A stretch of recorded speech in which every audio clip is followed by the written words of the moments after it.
Hello everyone, প্রতিদিনের মতো আজও চলে এলাম একটা নতুন ব্লগ ভিডিও নিয়ে। আমি শম্পার ডেইলি লাইফস্টাইলে সকলকে স্বাগতম, তার সাথে অনেক অনেক অনেক ভালোবাসা। তো প্রতিদিনের মতন ঘরের নিত্য নৈমিত্তিক কাজ নিয়ে চলে এলাম।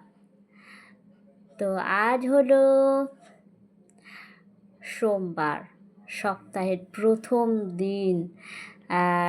সপ্তাহের প্রথম দিনের ব্লগ বলে কথা, তো একটা আলাদা এনার্জি কাজ করে। তো বন্ধুরা, আপনারা সবাই কেমন আছেন সেটা অবশ্যই আগে জানান। আমি কিন্তু বেশ ভালো আছি, আর ভালো আছি বলেই কিন্তু চলে এসেছি নতুন একটা ব্লগ নিয়ে। তো সকাল হলেই বলতে গেলে মাথায় ঘোরে ঘর সংসারের কাজ, তাই না? মনে হয় কোথার থেকে শুরু করব, কেননা রাতের বেলা রান্না বান্না খাওয়া দাওয়া বাসন সবই থাকে, মানে কিচেন থেকে শুরু করে বিছানা ঘর দোর সব ওলট পালট থাকে। সকাল হলে সেইটাকে আবার পরিপাটি করে সাজিয়ে তোলা, সেটা কি আর চারটিখানি কথা, তাই না?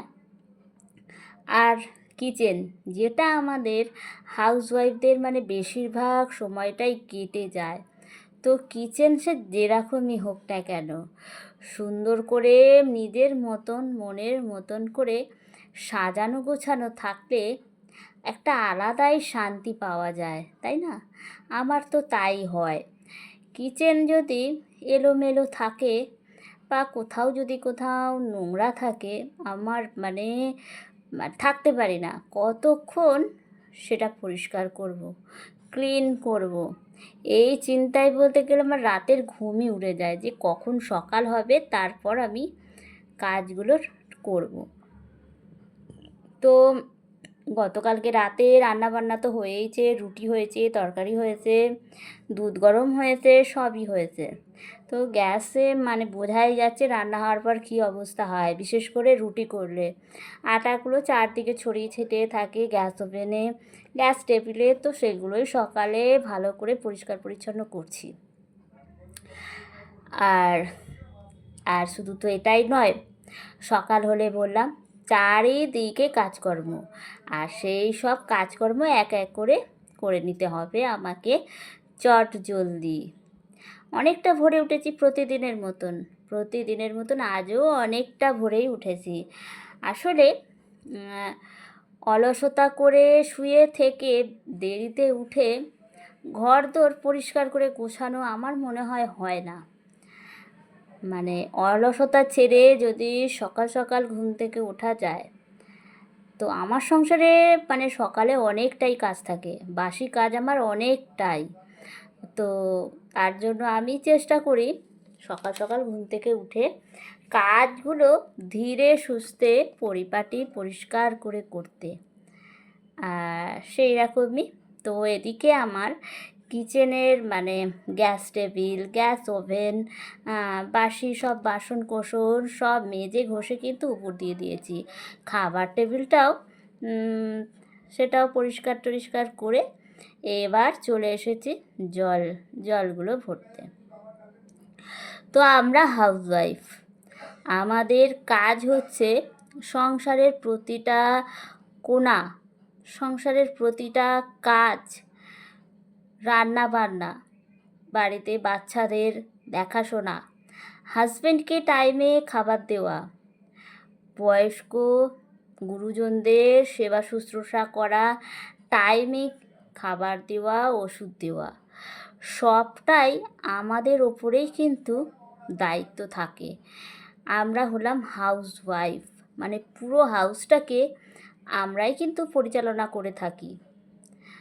তো সবাইকে দেখাশোনা করতে করতে এক সময় সত্যি মানে একটা সময় হয় যে আর ভালো লাগে না, অধৈর্য হয়ে পড়তে হয়, সত্যি মনটাও খুব খারাপ হয়ে যায়। বিয়ের আগে জীবনটা কতটাই না সুন্দর ছিল, সবথেকে ভালো ছিল শৈশবকাল। কলেজ যাওয়া, স্কুল যাওয়া, বন্ধুদের সাথে গল্প গুজব করা, ঘোরা বেড়ানো, মায়ের আদর খাওয়া, মায়ের হাতের রান্না, সব মিলিয়ে বিয়ের আগের জীবনটা অনেকটাই ভালো ছিল, মানে কোনো টেনশানই ছিল না, তাই না? আর বিয়ের পরের লাইফটা কিন্তু যত দিন যায় তত কিন্তু টাফ হয়ে যায়, তত চাপ বেড়ে যায়, তত সংসারে হাজার সমস্যা এসে দাঁড়ায়। তো এই অবস্থায় যদি নিজেদের আমরা যদি আমাদের নিজেদের খেয়ালটুকু না রাখি তাহলে কিন্তু চলবে না। তাহলে আমরা বলতে গেলে অসুস্থ হয়ে পড়ব, মানসিক দিক থেকে ভেঙে পড়ব। তো এই পুরো পরিবারটাকে সামলাতে গেলে, পরিবারের সকল সদস্যের মুখে হাসি ফোটাতে গেলে, নিজের সন্তানকে সুস্থভাবে মানুষ করতে গেলে, সন্তানের মুখে হাসি ফোটাতে হলে সবার আগে প্রয়োজন নিজেকে সুস্থ রাখা, নিজেকে হাসি খুশি রাখা। কি বন্ধুরা, কথাগুলো কি ভুল বলছি? আমি নিজেই সুস্থ না থাকি, হাসি খুশি না থাকি, টাইমে খাবার দাবার যদি না খাই, তাহলে আমি এই পুরো সংসারটাকে কি করে দেখব? প্রতিটা মানুষকে কি করে ভালো রাখবো? তাদেরই বা কী করে টাইমে রান্নাবান্না করে দেব? হাজব্যান্ডকে টাইমে খাবার খাইয়ে টিফিন দিয়ে কি করে কাজে পাঠাবো? এই সবটাই, এই ঘরদোর পরিষ্কার রাখা সবটাই নির্ভর করে আমাদের ওপর, এই হাউসওয়াইফদের ওপর। একটা দিন যদি আমরা অসুস্থ হয়ে পড়ি না, পুরো সংসারটা কিন্তু একদম ওলটপালট হয়ে যায়। না কেউ টাইমে খাওয়া দাওয়া করতে পারে, না মানে কি বলবো, না ঘর সংসার পরিষ্কার থাকে, পরিচ্ছন্ন থাকে, না কিচ্ছু থাকে, না নিজেরাও টাইম মতন খেতে পারি, কিছুই হয়ে ওঠে না। আমার সংসারে তো এটা হয়েই থাকে। মানে আমার যদি শরীর খারাপ থাকে, মানে খুবই অসুবিধা হয়ে যায়। কেননা আমার শাশুড়ি মা, অনেকবারই বলেছি ভিডিওতে, যে উনি কিছুই করতে পারেন না। শ্বশুরমশাইয়ের অনেকটা বয়স হয়ে গিয়েছে, আর একমাত্র আমার হাজবেন্ড। আর সে তো যখন বাড়ি থাকে চেষ্টা করে যতটা করার, কিন্তু কাজে বেরোতে তো হবেই। সংসারটা দাঁড়িয়ে থাকে অর্থের উপরেই ভিত্তি করে।